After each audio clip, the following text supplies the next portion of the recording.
है और क्या कहना चाहेंगे? देखिए, मैं समझता हूँ कि ये डीसी कुरंगी का कसूर नहीं है, डीसी कुरंगी लगाने वाले का कसूर है कि उसने एक ऐसे माफिया के बंदे को लाकर यहाँ पर डीसी कुरंगी लगा दिया है कि जो किसी तौर पे भी मैं समझता हूँ कि ना शक्ल से डीसी नज़र आता है, ना अपने किरदार से डीसी नज़र आता है। और मैं समझता हूँ कि ये सारे का सारा कसूर इस वक्त उस माफिया का है जिन्होंने थाने बेचे, जिन्होंने एसएसपी ऑफिस बेचे, जिन्होंने डीआईजी ऑफिस बेचे। कुरंगी में नदी, हमने डिफेंस को डूबते हुए देखा, नदी के ऊपर कब्जा किया जा रहा है। कुरंगी नंबर 5 पे एक पेट्रोल पंप, एक वो खालिद यूसुफी नाम के यूनुस सिस्टम के एक लैंड ग्रैबर ने, एक माफिया ने उस पर कब्जा कर लिया है। जिस जगह देखें डीसी और एसएसपी कुरंगी मिलकर उन्होंने इस जिले को, सारी पुलिस उस काम पे लगाई हुई है कब्जा कराने के। एक शहरी हैं, साफी हैं, इनको धमकियां दी जा रही हैं, जबकि डाकुओं को मैं बताना चाहता हूँ डिस्ट्रिक्ट कुरंगी में जो वारदातें हो रही हैं बहुत ज्यादा हैं। डिस्ट्रिक्ट कुरंगी का एसएसपी, डिस्ट्रिक्ट कुरंगी का डीसी, इनकी पुलिस कब्जा ग्रुप में लगी हुई है, कब्जा माफिया के साथी बनी हुई है। वो कहते हैं हमारे पास पुलिस नहीं है, पुलिस वाले पुलिस लैंड ग्रैबिंग में लगी हुई है। खास तौर पे मैं अगर बताना चाहूँ, कुरंगी में आज हमारे जनाजे गटरों में से गुजर रहे हैं। डकैती के नाम पे 2022 कराची में मैं समझता हूँ कि डकैतियों का तूफान लेकर आया है। कराची की जमीनें कब्जा करके, कराची की ज़मीनें बेच के, कराची की ज़मीनें लैंड माफिया के जरिए पीपल्स पार्टी की लीडरशिप कब्जा करके पैसे बना रही है।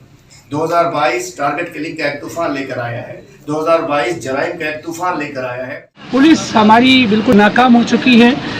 किसी ज़माने में ऐसा होता था कि कहीं पर भी ज़रा सा भी नुकसान होता था पब्लिक का तो एसएसपी, डीएसपी, एसएचओ लेवल के लोग का तबादला हो जाता था, मगर अभी तो ऐसा लगता है जैसे सर शहर में सब कुछ ऑल इज़ राइट। क्या कहना चाहेंगे? देखें, मैं समझता हूँ कि जो लॉ इन्फोर्समेंट एजेंसीज़ के लोगों ने कुर्बानियाँ दी थी इस कराची शहर के अंदर अमन कायम करने के लिए, और वो सारी की सारी रायगां होती हुई नज़र आ रही हैं। क्योंकि इस वक्त देखें, ये नीचे के अमले की बात नहीं होती। जिस वक्त आप देखें कि एसएसपी ऑफिस बिकने शुरू हो जाएं, जिस वक्त डीआईजी ऑफिस बिकने शुरू हो जाएं, तो मैं समझता हूं कि कोई अमर माने नहीं है कि इलाके में अमन कायम रहे। इस वक्त शाह फैसल कॉलोनी, सऊदाबाद, खोखरा पार, अल-फलाह का इलाका, इस वक्त ये डकैतों की आमाजगाह बना हुआ है। मॉडल कॉलोनी का इलाका, ये सारे के सारे एरियाज़ इस वक्त डकैतों के रहमो करम पे हैं। किसी की इज़्ज़त महफूज नहीं है, किसी का माल महफूज नहीं है, घरों में घुस जाते हैं, ख़वातीन को सरेआम लूटते हैं। और कोई दिन ऐसा नहीं गुजरता जिस वक्त मेरी कॉन्स्टिट्यूंसी के अंदर 25 से 30 डकैतियाँ रोज़ाना की बुनियाद पर ना हों। और मैं समझता हूँ कि ये सारे का सारा कसूर इस वक्त उस माफिया का है जिन्होंने थाने बेचे, जिन्होंने एसएसपी ऑफिस बेचे, जिन्होंने डीआईजी ऑफिस बेचे, जिन्होंने डीसी ऑफिस बेचे। दावतों में हम देखते हैं आप लोग उनके साथ ही होते हैं। जब कोई इस तरह से पब्लिकली कोई इशू आता है उसमें हम आप लोगों को आग बगोला देखते हैं, तो ये तजाद नहीं है सर? पब्लिक से घबराएगी नहीं? नहीं, एज ए एमएनए आपने मुझे ना तो किसी दावत में देखा होगा, ना मैं किसी दावत में जाता हूँ, और ना ही मैंने इंतज़ामिया के अंदर आज तक कोई ताल्लुकात बनाए हैं, और ना ही मैं किसी को इस चीज़ के ऊपर करता हूँ। रेंजर्स के पास इस वक्त इख्तियारात नहीं है। अब आ गए सर, आज से शुरू हो गए। अब ये फरमाइए सर, आपको मालूम हो चुका है कि एसएसपी ऑफिस बिक चुका है, तो उस एसएसपी के खिलाफ आप क्यों नहीं, वैसे तो पीटीआई जो है वो हर चीज़ पे एहतजाज करने की एक उनकी रिवायत है, एक अच्छी चीज़ है, इस पे क्यों ना एसएसपी ऑफिस या आईजी ऑफिस के सामने खड़ी होती है कि भाई पब्लिक इस वक्त मुश्किल में है, जो एसएसपी साहब है वो लैंड ग्रैबिंग में ही जो है मसरूफ़ अमल हैं, और पब्लिक जो है वो रुल रही है। इस तरह देखें, बेचारा दुकानदार रो रहा है। देखें, एज ए पब्लिक रिप्रेजेंटेटिव हम इनको सिर्फ कह सकते हैं कि आप अमन अमान पे कंट्रोल करें, लेकिन इसके अंदर मैं समझता हूँ कि देखें, जब बदनीयती, जब तक थाने की या एसएसपी ऑफिस की बदनीयती शामिल ना हो, इलाके के अंदर इस तरह की वारदातें नहीं हो सकती। और इसके अंदर मैं समझता हूँ कि सरेआम पुलिस मुलविस है। दो दफ़ा डकैतियाँ हो चुकी हैं और किसी किस्म की इन्वेस्टिगेशन नहीं हुई है, और ना ही अभी तक इनके पास कोई इन्वेस्टिगेशन का ऑफिसर यहाँ पर पहुँचा है।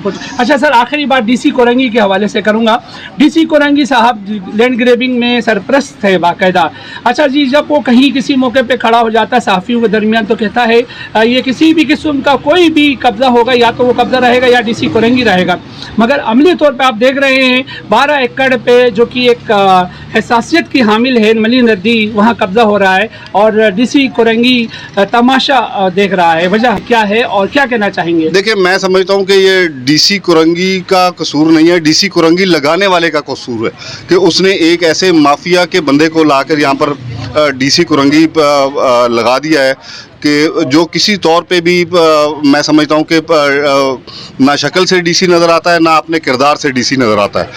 इस वक्त जो भी अमन व अमान की सूरत हाल है, जो भी लैंड ग्रेपिंग की सूरत हाल है, जो भी नाजायज़ तामीरात की सूरत हाल है, उसके अंदर डिप्टी कमिश्नर ऑफिस और वो एडीसी साहब जो हैं, हमारे असिस्टेंट डिप्टी कमिश्नर साहब जो हैं, वो मुलविस हैं। हर जगह पे जहाँ पर भी आपको जराइम होता नज़र आएगा, पीछे आपको इन दो अशखास की उनके तबादले का मुतालबा करेंगे सर? तबादले का मुतालबा हम तो 10 दफ़ा कर चुके हैं, लेकिन यहाँ पर सुनने वाला कोई नहीं है, क्योंकि वो अपना जो हफ्ता है या मंथली है वो बाकायदगी से ऊपर पहुँचाते हैं। मैं उस दुकान में इस वक्त मौजूद हूँ जिस दुकान में 60-70 लाख मालियत की मोबाइलें लेके गए हैं डाकू साहिबान। नाज़रीन, बताता चलूँ, जिस तरह से आपने देखा हलीम आदिल शेख साहब भी, हम हमेशा एक बात करते हैं, वक्त निकाल कर यहाँ तशरीफ़ ले आए हैं और ये तमाम चीज़ें हम देखते रहे हैं। मुसीबत हमारे यहाँ ये है, बड़ी परेशान कुन एक चीज़ ये है कि वाक़ियात के बाद ही सब जाग जाते हैं। वक्त का गवर्नर जाग जाता है, वक्त का वज़ीर आज़म जाग जाता है, वक्त का वज़ीर आला जाग जाता है, वक्त के हायब जाग जाते हैं। उससे पहले अवाम को किसके हाल में छोड़ा हुआ है, नोबडी नोस। सिचुएशन कुछ ऐसे हैं, कराची के जिस इदारे ने अमन और अमान की सूरत हाल को कंट्रोल करना है, वो इदारे के कोई हाई अप सामने नहीं आते हैं। हम तो इसी शहर के पले बड़े हैं, हमने ये देखा मस्जिद से किसी की जूती भी चोरी होती थी तो वहाँ का क्या है SHO साहब, तो क्या वहाँ के SSP और वहाँ के हाई अप से खबर ली जाती थी। मगर ये दौर ऐसा नहीं देख रहे हैं, एक हैरानकुन दौर है जो कि नारे तो लगाए जाते हैं कि मदीने की रियासत, नारे तो लगाए जाते हैं रोटी कपड़ा मकान के, मगर न रोटी है, न कपड़ा है, न मकान है, न मदीने की रियासत। उसके बाद आ जाती है एक सरकार, एक दूसरे पे ब्लेम करती है, एक दूसरे की लेग पुलिंग करती है। हमें ये बताइए, आम आवाम को लेग पुलिंग से करना क्या है? अब इस दुकानदार के पास अगर पीपल्स पार्टी का कोई नुमाइंदा आ जाए, दुकानदार शटर खुदा न खास्ता बंद नहीं करेगा। नून लीग का, MQM का कोई भी आ जाए, किसी भी पार्टी का आ जाएगा, वो पार्टियां तमाम पाकिस्तान की है, इन्हीं लोगों की पार्टियां हैं, पार्टियों से किसी को कोई इख्तिलाफ नहीं है। मगर जो चीज़ जिस पे फोकस करनी है वो है लॉ एंड ऑर्डर सिचुएशन। तो इस पे क्यों खामोश है? हाँ, अब समझ में नहीं आती है। कोरंगी में ये वाक़ियात मुसलसल हो रहे हैं और इस तरह के वाक़ियात के बाद भी 2 दिन बड़ा एक चर्चा होता है थैंक्स टू मीडिया। तीसरे दिन क्या है, कहीं और कोई और वाक़िया रुनुमा कराया जाता है या हो जाता है, उसके बाद ये जो वाक़िया है ये दब जाएगा। बकौल इस शहरी के दुकानदार के कि अभी तक वो जो इन्वेस्टिगेशन आयो साहब हैं वो यहाँ तशरीफ़ ही नहीं लाए हैं। आइए दुकानदार से भी जानते हैं। IG सिंध साहब को देखना होगा, ज़िला कोरंगी की हालात बेहतर नहीं हैं। यहाँ कब्ज़े ऐसे हो रहे हैं जैसे खुदा न खास्ता माले गनीमत समझ के कब्ज़े कर रही हैं यहाँ की इंतज़ामिया।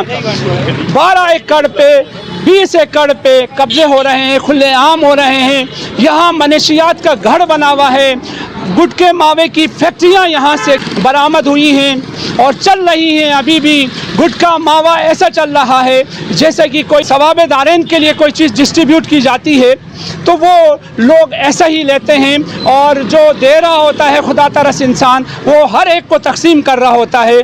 यहाँ मनेशियात का गढ़ बन चुका है ज़िला कोरंगी। बिलखुसूस DC कोरंगी को मुझे लगता है भेजा ही इसीलिए है कि वो बची कुची भी ज़मीनें कब्ज़ा करवाएं अपने माफियास के हमरा। जैसे हमें खुलम खुला धमकियाँ दी गई, हमें कहा गया हम तुम्हारा घर बार उजागर कर देंगे अगर तुमने चुप नहीं लगाई। तो यकीन जानिए चुप क्यों लगाएं। हर शहरी का हक होता है कि किसी भी सरकारी इदारे के ऑफिसर से हिसाब ले, उसकी जो भी सरगर्मियाँ हैं, उसकी जो भी ड्यूटियाँ हैं, उसके मुतल्लिक खबर लें। इस वक्त मौजूद हैं हम उस दुकानदार के पास जिस दुकान में 60-70 लाख की मालियत की मोबाइल चोरी हुई, डकैती हुई। आइए दुकानदार से पूछने की कोशिश करते हैं। जी नाज़रीन, ये देख सकते हैं आप दुकान पूरी खाली है वालेकुम सलाम। अच्छा भैया आप बताइए, ये डकैती आपने जैसे कहा आलिम आदिल शेख साहब के सामने की दूसरी बार हुई है। दूसरी बार हुई है और 2.5 महीने में दूसरी बार हुई है। पहली मरतबा 17 लाख का नुकसान हमारे साथ हुआ और इस मरतबा 35 लाख रुपए का नुकसान हुआ, जिसमें टच मोबाइल थे और कीपैड मोबाइल थे। जो एक बोरा लेकर आए थे वो बोरा ले गए और एक पीछे बैग पड़ा था बच्चे का इस अकेडमी का, वो बैग भर के ले गए और पीछे से हम आवाज़ें लगा रहे थे और हमारे पास SHO का ताड़ा भी है और नज़दीक, बहुत ही नज़दीक, और रेंजर्स का चौकी भी है जहाँ पे ना तलाशी होती है ना ये चेकिंग होती है, ये लोग बैठे होते हैं। इतना बड़ा बोरा था उसके पास कि मोबाइल उससे गिरते भी है और ना रेंजर्स ये बोलती है कि ये क्या है इसके अंदर आप ले जा रहे हो, और लोग पीछे से आवाज़ें दे रहे हैं, ना पुलिस है ना रेंजर्स है।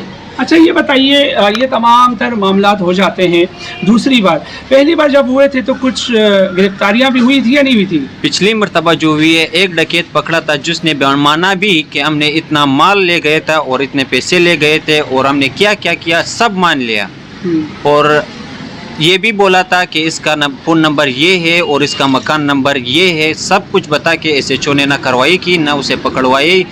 और रेंजर्स वालों ने हमारे साथ ताउन किया, जिसमें एक मोबाइल गिरफ्तार किया उसने, जो कोरंगी में बिका था 20,000 का मोबाइल 8,000 रुपये में बिका था और वापस दुकानदार ने बिक दिया था 8,000 रुपये का। अच्छा बेच दिया था? बेच दिया क्या था। कहना चाहेंगे बेहैसियत एक जिम्मेदार इलाके के, ये चोरियां थमते हुए नज़र नहीं आ रही, डकैतियां थमते हुए नज़र नहीं आ रही हैं, वजूहात क्या हो सकती है आपके ख्याल में?